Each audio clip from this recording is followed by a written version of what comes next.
Does anyone know what these three paintings have in common? The first is a Jackson Pollock, the second is a Van Gogh, and the third is my personal favorite, a Caravaggio. Now, what all three of these paintings have in common is that they were discovered in people's attics or garages between 2013 and 2015.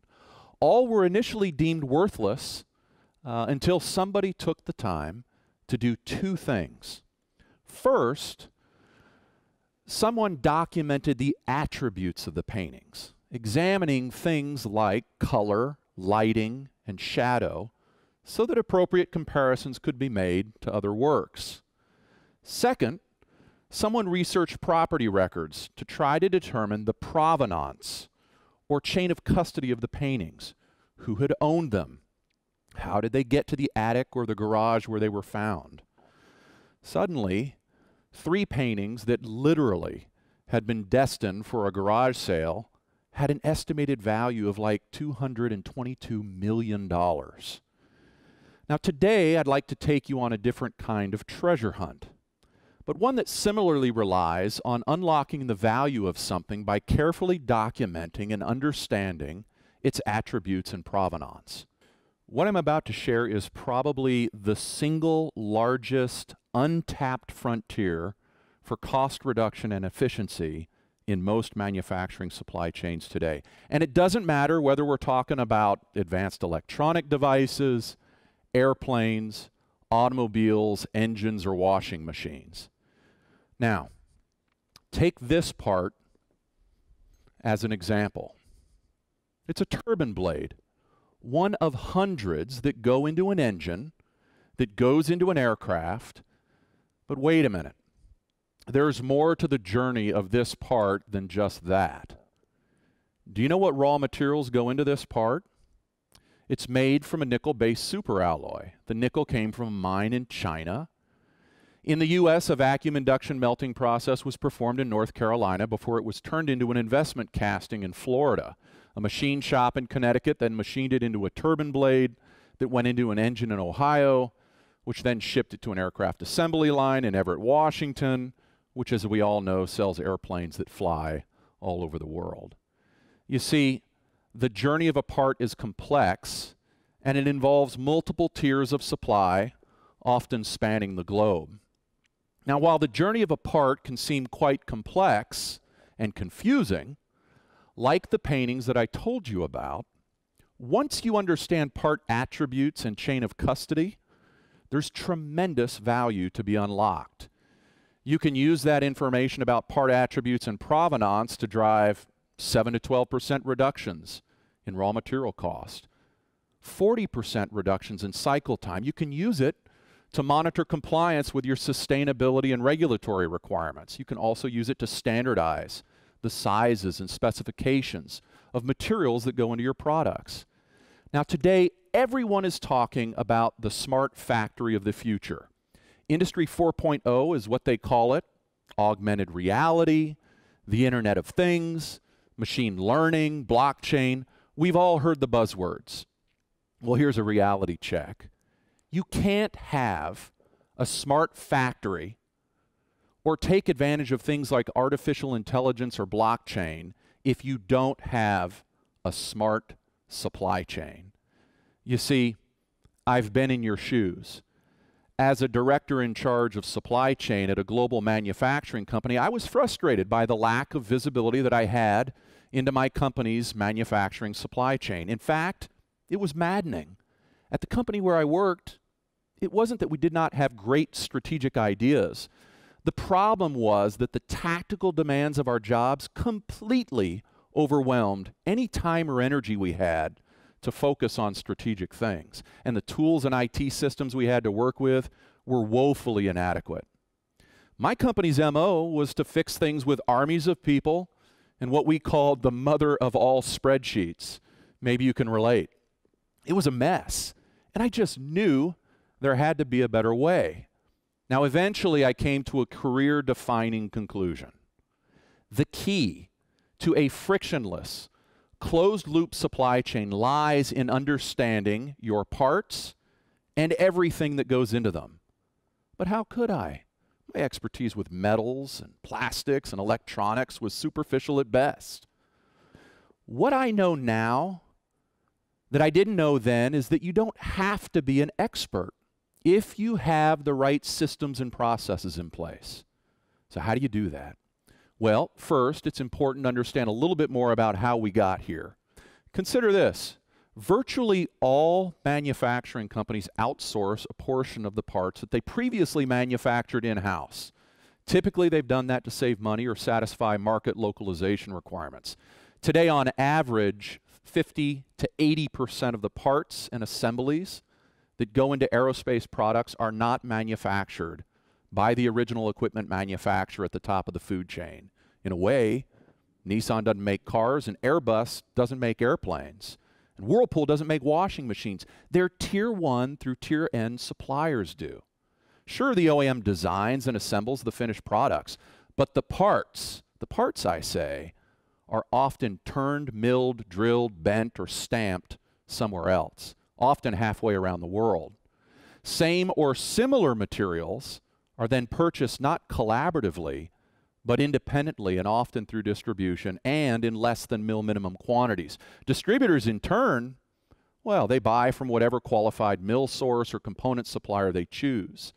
Now, an unintended consequence of all of that outsourcing is that material inputs, things like metals, plastics, electronics, chemicals, and fasteners, they're purchased by hundreds of outside contract manufacturers in small sub-optimized quantities and from dozens of suppliers, often through distribution. Imagine the surprise of most senior executives when, after years of outsourcing the parts that go into their products to try and reduce cost, they suddenly realize that 30 to 60% of the cost of their products has nothing to do with the supplier's labor rates, overheads, or machine speeds and feeds. 30 to 60% of the cost of parts and the products they go into are the raw materials. And of course, what you no longer see, you can't control. ERP won't help you either. Most ERPs provide only superficial information about the bills of materials that go into parts purchased by subcontractors. Now, the devil is in the details. And if you can't keep track of the details, your ability to control the cost of parts, products, and service levels is greatly reduced. So that's the problem. Now let's talk about how you solve it. There's a simple two-step process for restoring order and sanity to the chaos that prevails in most extended supply chains. The first step is to get good, structured bills of material for all of the parts that go into your products. Now, for companies that don't have reliable bills of materials, the best option is to use a process that we call part attribute characterization to document all of the attributes of your parts using your engineering drawings as the starting point. Now, the approach only works for products and parts where a company owns design authority, but it's far better than asking hundreds of outside suppliers to manually self-report that data. And look, let's face it, most of them wouldn't do it anyway. One company, a major turbine engine manufacturer, recently did this on more than 10,000 of their machined and fabricated parts. Now, in addition to capturing information about the raw materials that went into those parts, they also captured critical to quality information like this: manufacturing processes, special processes, alternative materials, start weights and part weights, export control status. The entire process, by the way, took a matter of weeks, not months. Now, the second step is to leverage that data and to store it in a way that keeps it up to date and accurate over time. This is where a web-based multi-enterprise platform is essential. Now, you'll notice that I didn't say ERP solution. You see, the ultimate multi-enterprise platform solution, and by the way, there are several, will not require a company to change its existing ERP or legacy IT or engineering systems. Nor will it require anyone to get behind your firewall if you don't want them there. Seriously, it's just rude. No, a good web-based multi-enterprise platform will interface seamlessly with whatever ERP or legacy IT systems a company already has in place. Okay, now that part attribute characterization has revealed the bills of materials for each of the parts or assemblies that goes into a manufacturing company's product, that data is simply loaded into a web-based multi-enterprise platform. In the meantime, the manufacturing company's ERP solution continues to do exactly what it's always done. It generates a master production schedule for parts so that a manufacturing company can tell its suppliers what part numbers are required, on what dates, in what quantities, and from whom.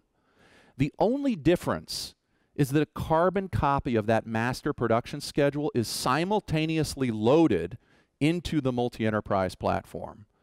The multi-enterprise platform then translates part and assembly demand into a forecast of raw materials or component parts over time.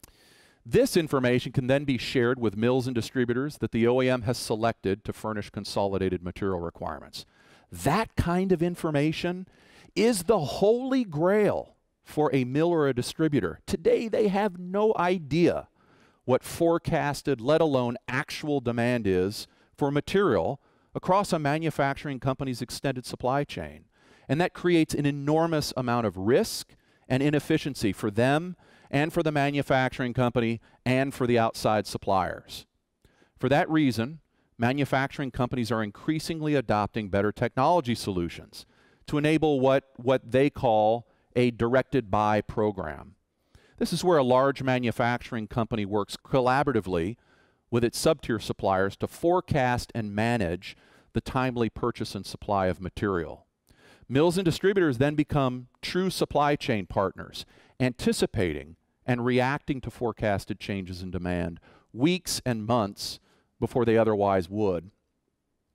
Now, if I've learned one thing over the last 18 years when it comes to distributed manufacturing environments, it's that raw material price and service levels are as much a function of information as volume.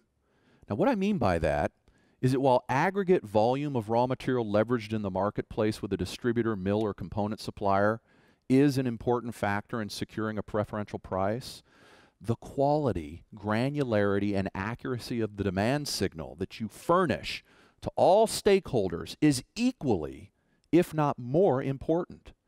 It allows a mill or a distributor to anticipate versus react to a manufacturing company's demand changes and to adapt their business activities to real-time customer demands. Now, it also dramatically influences raw material lead times and the amount of speculation, excess, and obsolete inventory that's in the system. With a multi-enterprise platform that works harmoniously with a manufacturing company's existing ERP and legacy IT systems, everyone has access to the most current version of the truth about part and related material demand. And your job and my job becomes exponentially easier. But don't take my word for it. There are plenty of companies who have discovered the advantages of collaborating with their Tier 1 through Tier N suppliers on the purchase and supply of common raw materials. GE, Nissan, Boeing, Honda, Oshkosh Corporation, Honeywell, Airbus, Fiat, Collins Aerospace, Caterpillar, and John Deere, just to name a few. Now, lest you get the wrong idea here, one problem we have observed is that some OEMs, even some of the OEMs I just mentioned, are still using Frankenstein-like mashups of legacy IT systems and Excel spreadsheets, basically the modern equivalent of Band-Aids and bubble gum, to try to get the job done. Now let's examine a recent example of somebody that's doing it right. A diversified aerospace conglomerate that designs and assembles interiors, mechanical systems, and engines. They began their directed buy journey just 2 years ago, and they've achieved the following results. $8.5 million in savings on what amounts to about 10% of their spend by using the multi-enterprise platform to consolidate more business with fewer machinists, but the majority of the savings came by collaborating with suppliers on the purchase of common raw materials. Overall, by the way, we are talking about an average 23% cost reduction spanning both parts and the materials that go into them. They've been able to improve management of over 700 sub-tier suppliers, all within about 2 years of launching their directed buy program. The same company, by the way, projects another $45 million in savings over the next 5 years. On the spend visibility maturity path, they were once stuck right here. This is where most companies find themselves, doing some ad hoc Excel-based collaboration between sites and sub-tier suppliers, but with no systematic way to keep bills of materials up to date and accurate, or to monitor and prevent maverick buying behavior. Where they wanted to be, and where the real efficiencies can be harvested and sustained, is right here, okay? Not as a one-time flash in the pan, but as a transformational way of doing business. Now allow me to conclude my presentation today with 4 lessons learned about what it really takes to achieve a best value, closed loop, frictionless supply chain. Now growing up, my mother used to tell me that you can't have dessert until you eat your vegetables. In today's supply chain, if you don't understand the attributes and provenance of your products, you'll never get dessert. You will forever be condemned to the tactical hell that many supply chain professionals find themselves in. Always firefighting and never working on the strategic stuff that really counts. And until you eat your veggies, you can forget about implementing any other transformational technologies like artificial intelligence or blockchain. Now, does anybody remember back in 1992 when an advisor to President Bill Clinton asked what mattered most in a presidential campaign? He famously said, "It's the economy, stupid." Well, a corollary to that in supply chain would be, "It's the data, stupid." But even that's not quite right, because most companies are awash in data. What good's a sea of data without something like Google to help us organize all of it, right? Stated a little bit more diplomatically, in today's digital economy, it's not just the data, but the multi-enterprise platform that enables a company to manage and make sense of the data that matters. Third, in case it's not entirely obvious by now, companies don't compete with companies anymore. Supply chains compete against supply chains. And if you don't have the necessary tools to choreograph interactions in the supply chain, you're in big trouble. And by the way, just as Clayton Christensen would say, everyone has a target on their back. All right, finally, if I've learned one thing over the past 18 years, it's this. Company culture eats strategy for breakfast. You could have the best supply chain strategy in the world, but if your suppliers hate working with you, or if your strategy is a zero-sum game, or if you don't have a way to keep bills of materials up to date and accurate, or you try to manage a directed buy program using Excel spreadsheets and have no way of enforcing compliance with whatever rules of engagement you come up with, you may win a few battles, but you'll lose the war. Stated a little bit differently, stakeholder misalignment across a distributed manufacturing environment eats strategy for breakfast every time. Look, if you don't have alignment across your parts suppliers, mills, and distributors, your success will be limited. The secret to unlocking hundreds of millions of dollars worth of value for the 3 paintings that I mentioned at the beginning of this presentation was in understanding attributes and provenance. As supply chain treasure hunters, our job is no different. And while tracking and tracing the journey of a product and all of its parts is complex, with the right multi-enterprise system and process in place, our jobs don't have to be. Thank you.